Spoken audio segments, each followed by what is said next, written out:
Committee के कार्यकारी अध्यक्ष आदरणीय गिरीश सिंह जी, आदरणीय सिंह जी, आदरणीय इस कार्यक्रम की प्रभारी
पार्टी के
आयोजित की गई है और सभी संभागीय मुख्यालयों पे कांग्रेस पार्टी के वरिष्ठ नेतागण, कहीं कमलनाथ जी हैं, कहीं दिग्विजय सिंह जी हैं, कहीं जीतू पटवारी जी हैं, कहीं अरुण यादव जी हैं, कहीं राहुल भैया जी हैं, सारे नेता प्रदेश के, कहीं उमंग सिंघार जी हैं, सब कहीं न कहीं संभागीय मुख्यालय पे आज नेतृत्व कर रहे हैं। और जिस तरह के हालात मध्य प्रदेश में भारतीय जनता पार्टी की सरकार विगत 20 वर्षों से लूटने का काम किसानों के साथ कर रही है, ये बहुत बड़ा धोखा है। और इसके लिए कांग्रेस पार्टी ने तय किया कि कांग्रेस पार्टी, जो भारतीय जनता पार्टी ने किसानों की आय दोगुनी करने की बात कही थी, मोदी की गारंटी लेकर आए थे, 3100 रुपये धान पे बोनस देने की बात कही थी कि 3100 रुपये कुंटल में हम समर्थन मूल्य में धान की खरीदी करेंगे,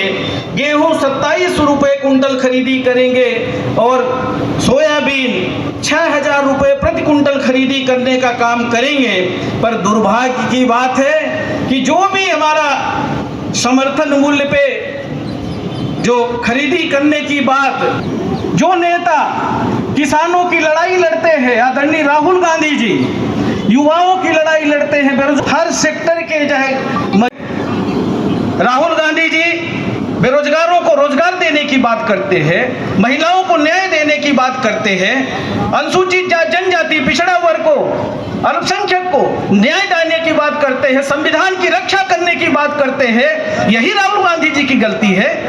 ये वही राहुल गांधी जी हैं जिनके पिताजी ने देश की अखंडता और एकता के लिए प्राणों को न्यौछावर करने का काम किया था। ये वही राहुल गांधी जी हैं जिनकी दादी माँ श्रीमती इंदिरा गांधी जी ने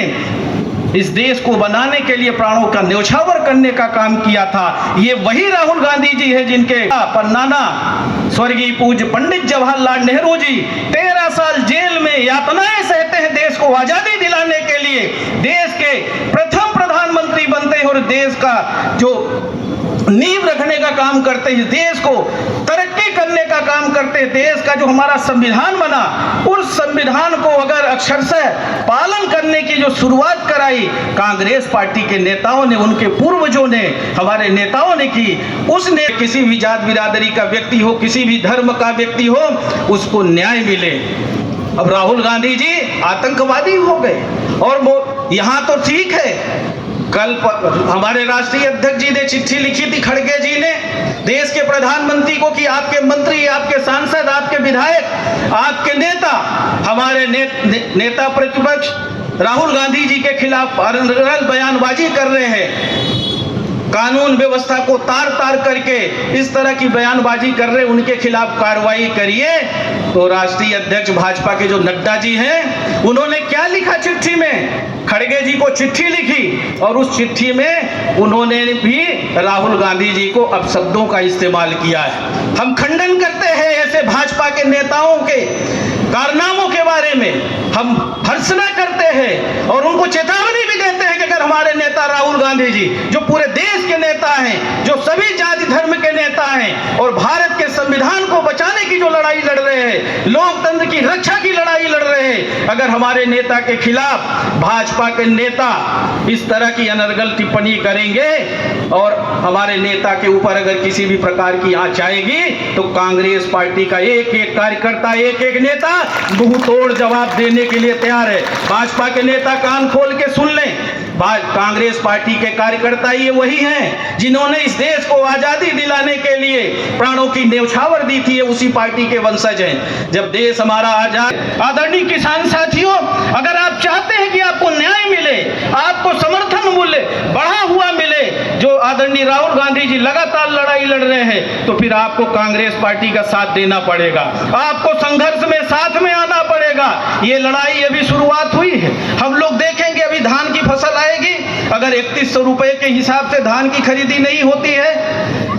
2700 रुपए कुंटल अभी अगली फसल में, भाई एक फसल तो गई सरकार बनने के बाद, गेहूं